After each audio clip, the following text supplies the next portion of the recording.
There are certainly times when game console makers are going to mess up and they're going to kind of come out looking kind of bad. And this is one of those cases. And I mentioned this the other day when I did a video. I said, this has all the feelings of a TV moment or a 599 US dollars moment from both Microsoft and Sony, respectively.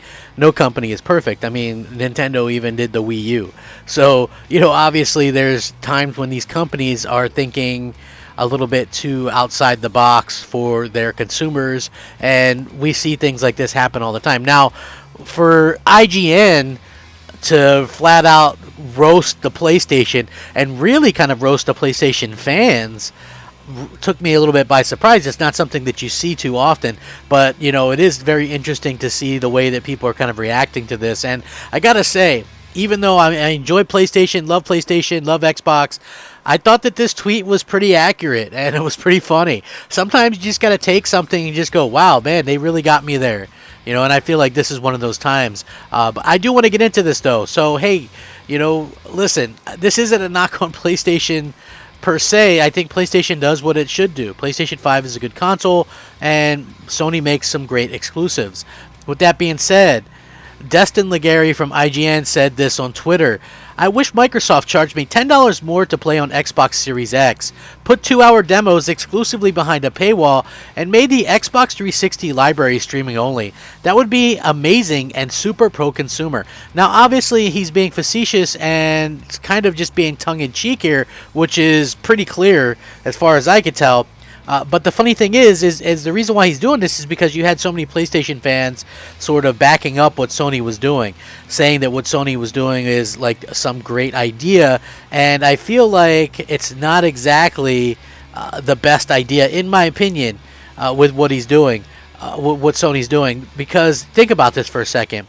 If the roles were reversed, if Microsoft were charging $10 more to play on their current gen consoles, if they were charging for demos and put them behind a paywall, if they made the Xbox 360 library streaming only instead of having the ability to actually play your games, would that be great? I mean, we can throw cloud saves in there as well. We're in 2022, folks. 2022. Everything is saved in the cloud. I tell people this all the time, and I get that not everybody plays old games and whatever. I don't play old games all the time, but I like to go back and sometimes I'll record footage. And as you guys can see, I've been on an Xbox 360 kick, but I go back and I go to play Fable 3, right? I haven't played Fable 3 since probably 2010, and my game save is right there. That's crazy to me. I'm on a completely different console. And meanwhile, I know people don't like to hear this, but I wasn't always a PlayStation Plus subscriber. And the funny thing is, even when you are a PlayStation Plus subscriber, I don't think it retro goes back and saves your games that you played. So something like, and I'll give you guys a bunch of examples. This happened to me with recent games as well. I had Marvel's Avengers on PlayStation 4. I was playing through that. I decided to wait. I got a certain point in, which was kind of far. I'd say I was maybe halfway into the game. Then I decided to wait because I wanted the PS5 update. When the PS5 update came out and I downloaded the game, I went through all the hoops that they told me to go through to import my save file, but it never found it. This also happened to me with the Uncharted collection, Ghost of Tsushima. None of the games, Death Stranding, none of the games that I had saved and had save files were able to be found anywhere. They just disappeared. Meanwhile, the game from 2010 on the Xbox 360 2 generations ago, the save file is just up in the cloud and works.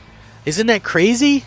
I find that to be incredibly crazy how that kind of works. And yet, I know people are kind of weird about these things, but I just think that he's onto something there. And that was just one of those things where you have to go, you know what, that was a good one. That was a very good one.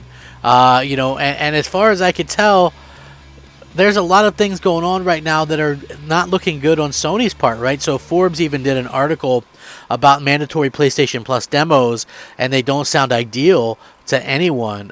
Again, you have to take the demo stuff with a grain of salt because we don't know for sure. But there are supposedly developers who are saying that this is factual what Sony is trying to do.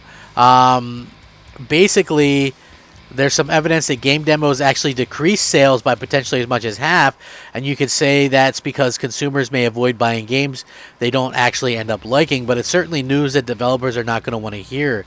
Some games do offer demos already and free weekends and such, and while they would still be allowed to do this under Sony's mandate, the 2-hour requirement would be there for all games over that price point. Of course, if Sony wanted to implement something that was actually pro-consumer, they could simply do what Steam does and offer refunds within 2 hours on all games. Sony does not do digital refunds except in the rare case, again, of like a Cyberpunk 2077. But then they couldn't make that a paid feature, could they? The idea of putting access to game demos behind a paid tier of PlayStation Plus always sounded like a pretty bizarre subscription perk.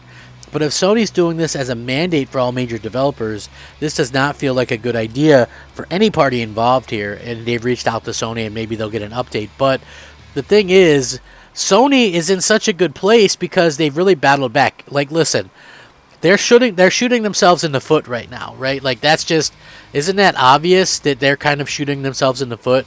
I feel like that's really what's happening right now. They're shooting themselves in the foot, and what we're seeing is kind of, I want to say it's not the same thing as basically what we've seen previously with with like the TV stuff or the DRM stuff, but it is sort of a strange situation where we're seeing them sort of kind of make these bizarre choices and kind of bizarre moves, like doing things and charging for them that the competition isn't.